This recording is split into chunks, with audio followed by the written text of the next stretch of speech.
Welcome, ladies and gentlemen, to this week's episode of Talk Exchange. Today's guest is Dennis Kehoe, who is the Lakes and Prairies Exchange Club District President and who also won the Outstanding District Award. And today he talks all about the importance of club building, how it takes time, how they've been so successful, getting America 250 ready. He goes into some social media strategies, and it's just an episode full of great advice. One of my favorite things in today's episode is when he talks about the importance of setting goals early and the importance of communication. Hope you enjoy this one, and we'll see you again next week. Welcome to Talk Exchange. I'm Tracey Edwards, CEO of the National Exchange Club. And I'm Kristie Lindahl, Director of Communications. Kristie, we say this all the time, but this is one of the most fun parts of our job, because we get to talk to a lot of our exchange clubs and exchange club members. And I know we were talking before we started here that a lot of this information translates beyond exchanges doors, right? Yes. After doing the podcast, I always feel inspired in one way or another, whether it's work related or club related or personally. And I can't help but hope that our members and anyone listening really is feeling the same way. I agree. And, I was just with our colleagues in the service club industry. We were at the Service Club Leaders Conference with our friends from Optimist and Seroptimist and Sertoma and Kiwanis. We always like to say it doesn't matter which pin you're wearing as long as you're doing something good in your community. We need more of that. So it's really good. So if you're listening and you're from any of those service clubs, if you're from Exchange, if you're not a member of any service club, I hope you listen to this and get some ideas on why it would be good for you to join because of the fulfillment for yourself. It's the number one cure to loneliness. Yep. Joining your group like this and giving back, and also just the incredible impact you can make in your community when you get together with people, right? Yeah, absolutely. And, as fun as the holidays are, Thanksgiving and, all the December holidays and New Year's, a lot of the country enters that midwinter thump, where things slow down and you just kind of start to feel stir crazy, maybe a little depressed, the seasonal depression. And joining an exchange club or somehow getting involved with any kind of service organization, it's a great way to make you feel better about things altogether. Absolutely right. That is so true. Join us. Yes, definitely. Well, today we're excited to have with us the Lakes and Prairies Exchange Club District President, Dennis Kehoe. Welcome, Dennis. Oh, good afternoon. It's good to see you too. Good to see you. And, he's with the award-winning Lakes and Prairies District Exchange Clubs, hence why he's here today to talk about the secret sauce that went into winning our most prestigious award, which is the Outstanding District Award. Congratulations to you and the district, Dennis. Well, thank you. And thank you for the district because I have to give them I have to give them all the credit. I just happen to be in the right place at the right time. But our district works hard, and I think they were very deserving of it.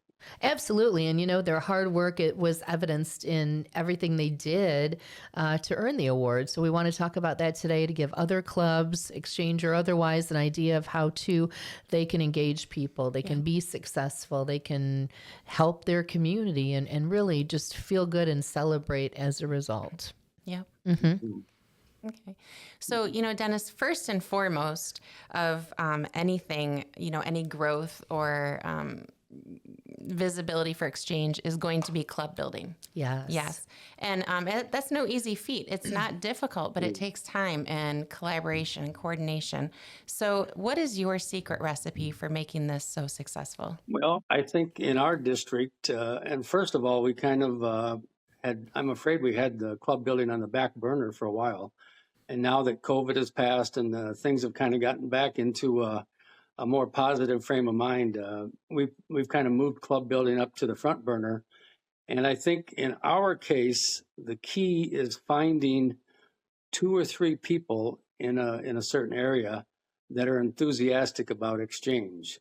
And then we have to have our people kind of lead them or take control and build from those that core nucleus that we have.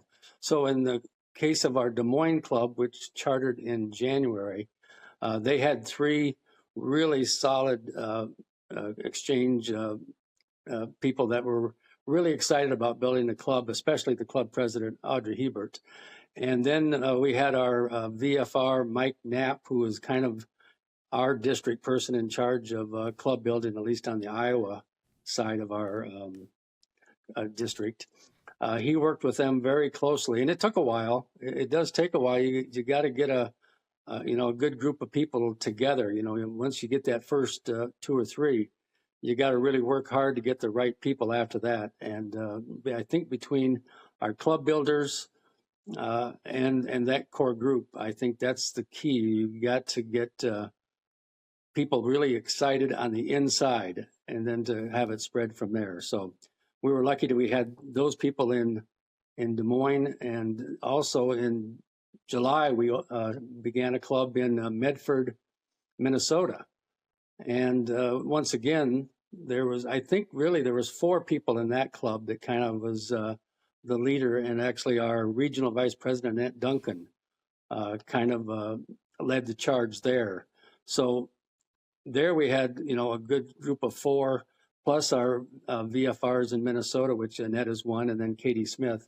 So they kind of led the ball there, and that's how we got that club built. So it always takes, 2 or 3 or 4 people on the inside to build a new club, and then our district board member to kind of close the deal. So that's how we did it there.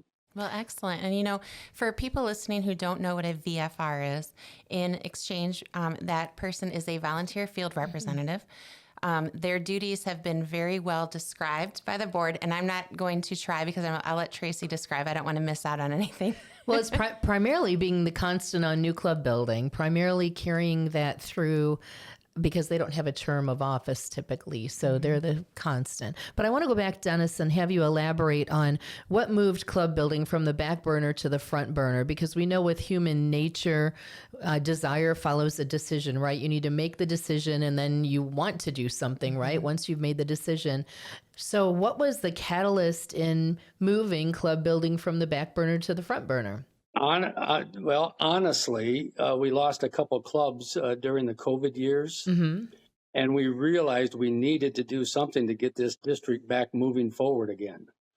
So our intention was really to build our clubs from within, but to build new clubs as well. So we kind of had a 2-pronged approach of new club building and then retention. Rebuilding and re-strengthening our existing clubs. So we made a strong priority of doing those 2 things. So we kind of had one group of our board of directors leading the charge on the new club building, and then some of the rest of us kind of pushing on retention, and then re-strengthening our existing clubs. So we kind of started that after the COVID years had passed. Well, good. You were focused on all of those angles around growing the clubs, and really excellent to see everybody rallying together in that regard. Yeah, sounds multifaceted, and really you have to take, more than one approach when you're trying to strengthen the district or the club.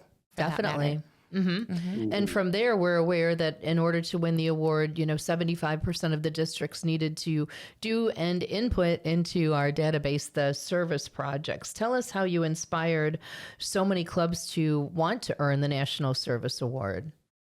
Well, first of all, we're kind of fortunate that we have a lot of strong clubs and with strong secretaries and board members in those clubs. But basically, at every district board meeting and then our division directors that are there on that board meeting, we stress the importance of earning that National Service Award.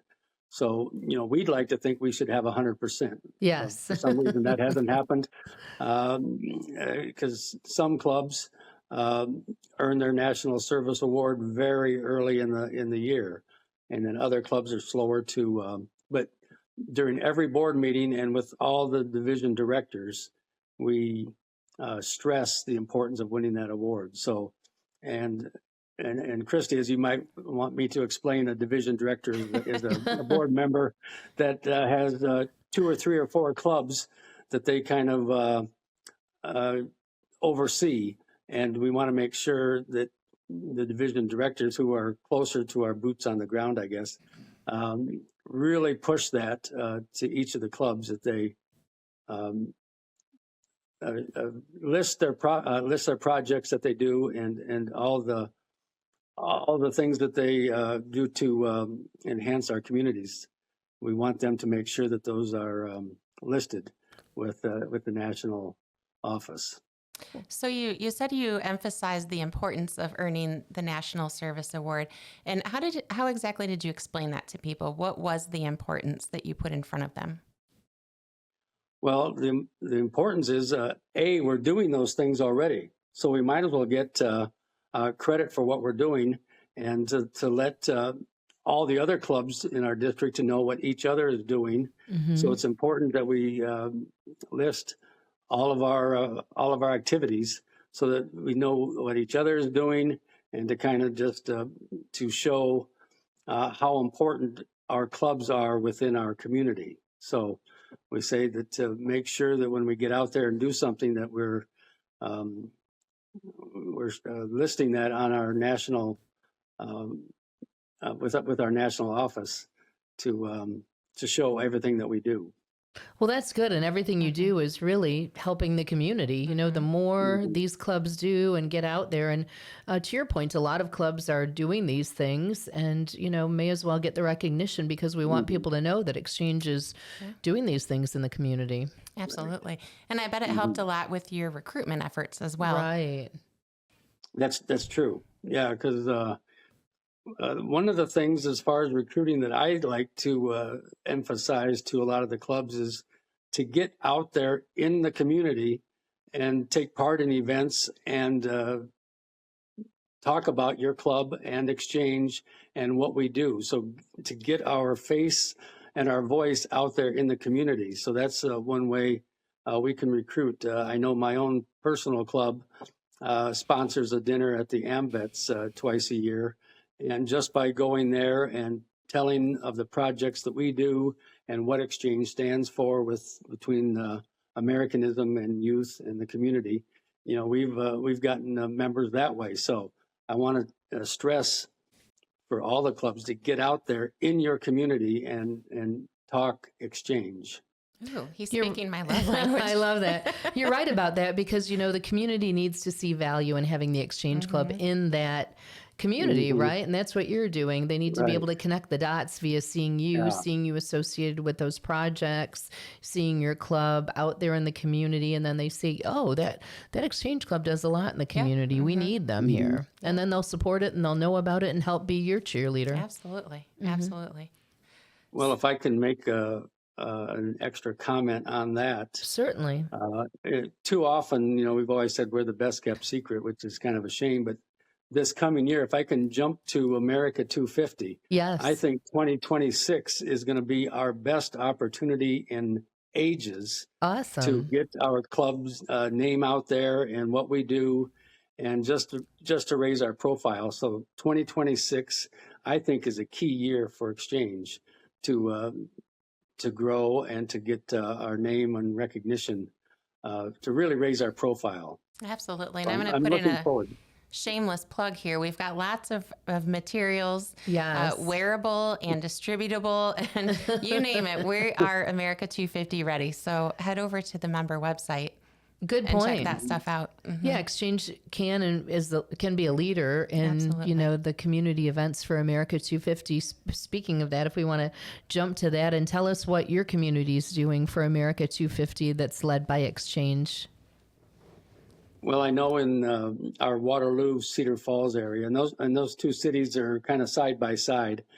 So really, we're kind of one real metropolitan area, and we've got a flag project, a healing field of 1,776 flags. Wow! And that's going to be quite the site. And if we properly,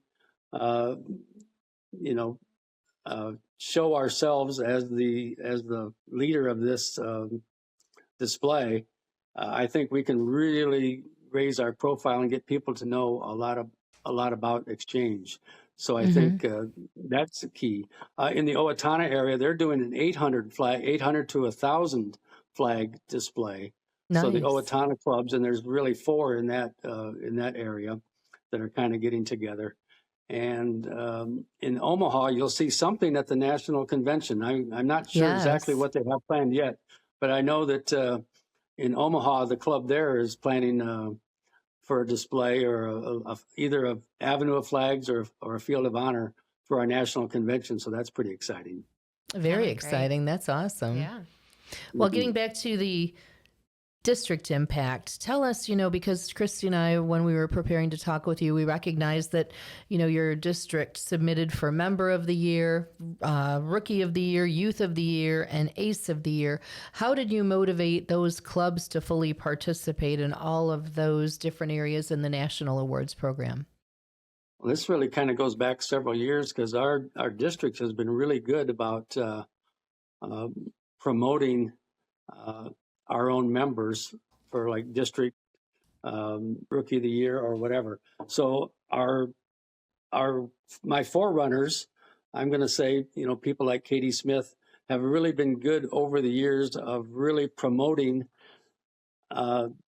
entering, your candidates for all these offices. So whether it's the Youth of the Year or the ACE Award winner, we've done a really good job of promoting each club to list, all their award winners. So Good. I think we had, I think Cedar Falls had the National Youth of the Year about 10 or 15 years ago. So that helps. So when we tell all these other clubs that it is possible, Yes. the winners, and I think in our region 3, didn't the Dakota Territory have the ACE winner last year? So we're good at promoting our own clubs and telling them we need to get their entries in.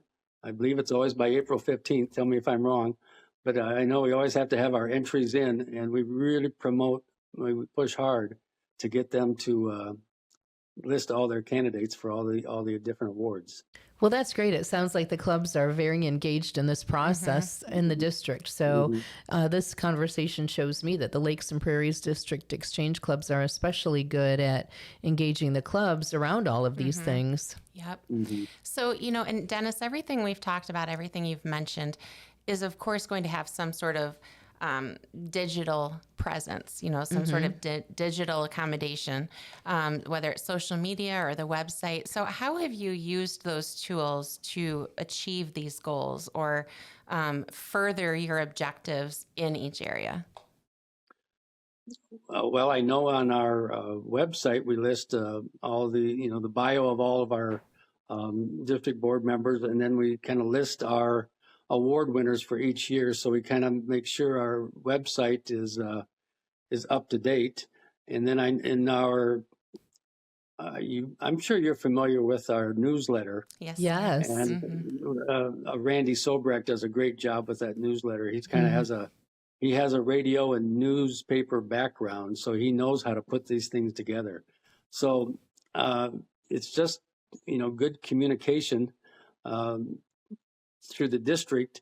But then each club, we have a lot of clubs with really strong newsletters and Facebook pages and a few really strong websites. So we've got some really good. I wish I could say I was one of them. I'm not, but we got some really strong people when it comes to social media and knowing how to promote themselves and keep active. The worst thing we can have is like a website that is never updated. Exactly. And most of our clubs do an excellent job of keeping that alive. And we got some top-notch ones. I know the Owatonna Club, the Waverly Club, they do a great job of updating them and keeping everybody aware of what they're doing. It sounds like there's a lot of reciprocity going on here. Yes. You scratch my back and I'll scratch yours. You help the clubs, and then you also use their momentum to make your district stronger. And I think that's really the idea behind a district. Yes. So congratulations on that. Good point. Definitely.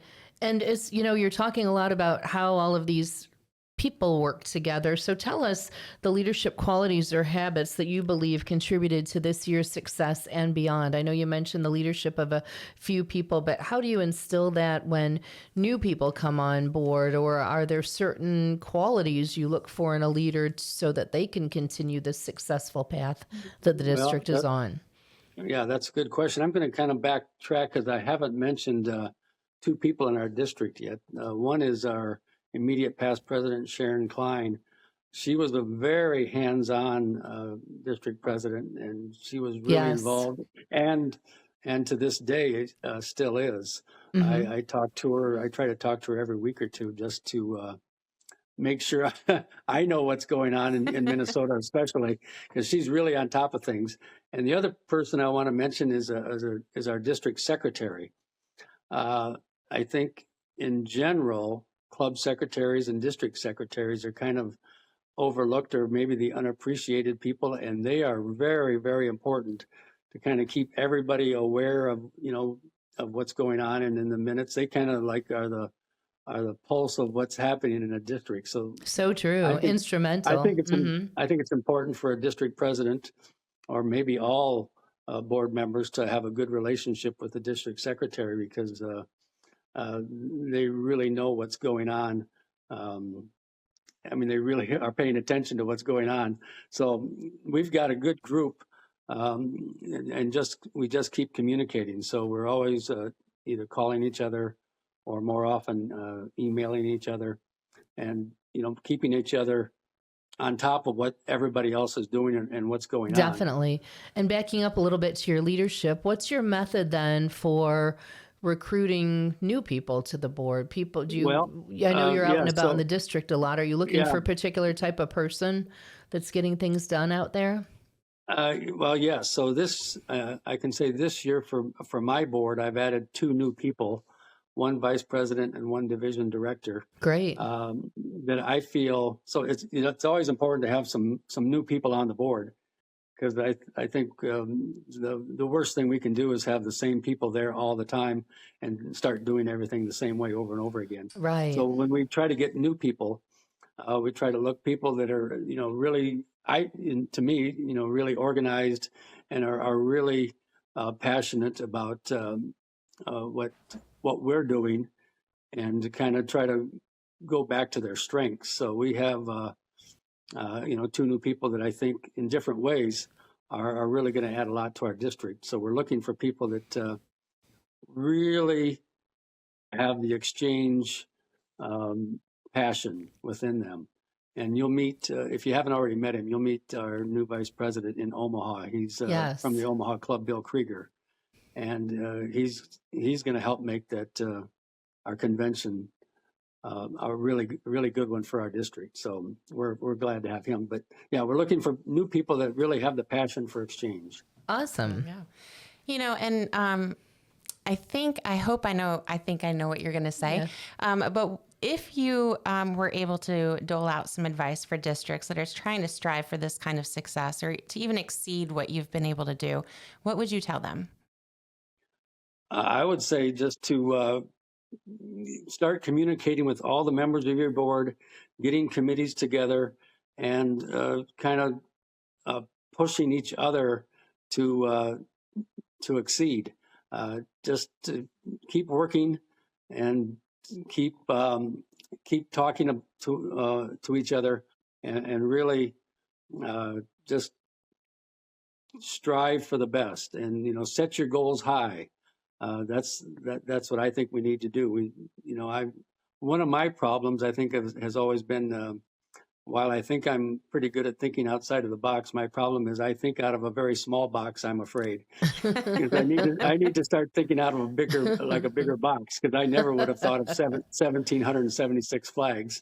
That's not, but I think we need to, push each other to think outside the box and to think big,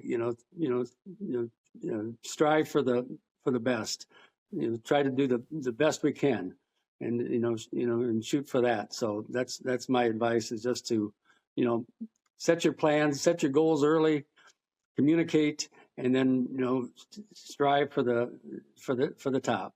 Well, you're right, and I love your optimism and your love for exchange. And you can see that, you're good at bringing these people together. And you're right. It's great to set your goals high and bring in people who share that excitement, who want to be successful and do some things, right? Absolutely. So that's exciting. Well, thank you for sharing about the awesome award-winning Lakes and Prairies District Exchange Clubs, Dennis. So thanks to You're welcome. Dennis Kehoe, our district president out there for sharing this great advice and information. We wish you continued phenomenal success. And to anyone who's listening from any club, from an exchange club, or a person looking to make a difference in their community, please visit nationalexchangeclub.org. And thanks for listening to this episode of Talk Exchange.